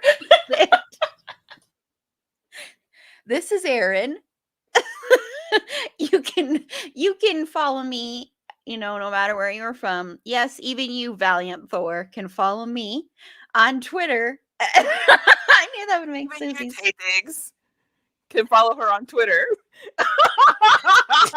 David, Why are you bringing this up? we're on a time crunch, and how could you?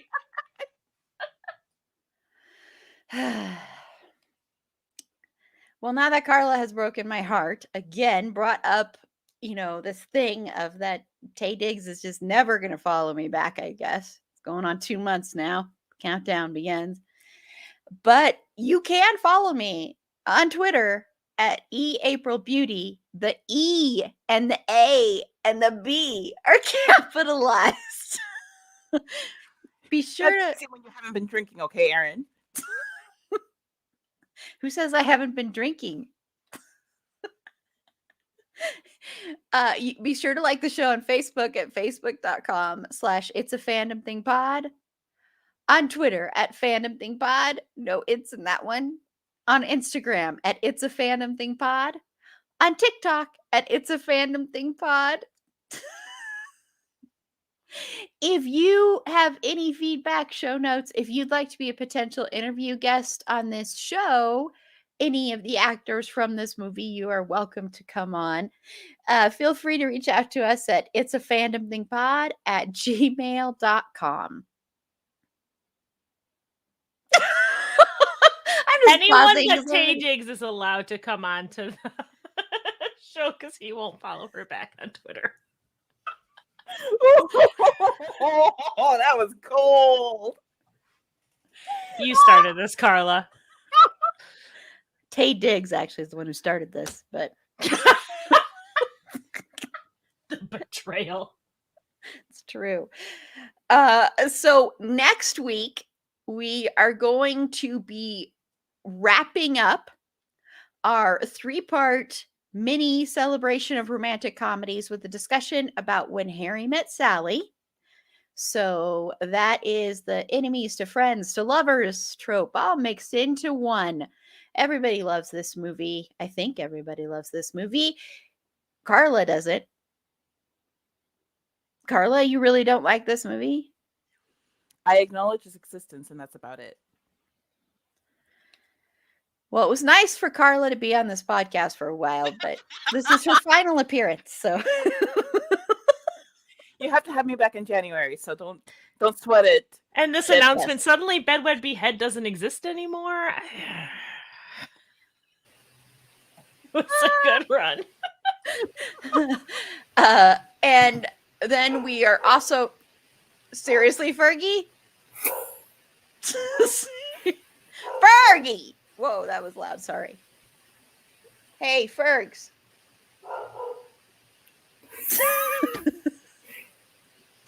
She said, I want to give my socials. She does have social media, honestly. She's She's like, let me say mine. She's on TikTok. The F and the E and the G are capitalized. Okay. So now we are over 2, but that's fine because this is all about the goofiness and the fact that Fergie couldn't shut up for like 2 seconds. I'm just kidding. Poor Fergie. Anyway, and then we're going to be talking about the Oscars, and that will be Aaron A and Angela, and we're going to do that live. So since this one's dropping Friday,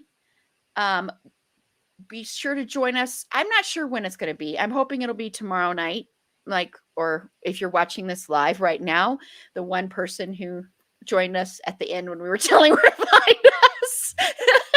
Love you, whoever you are. Love you.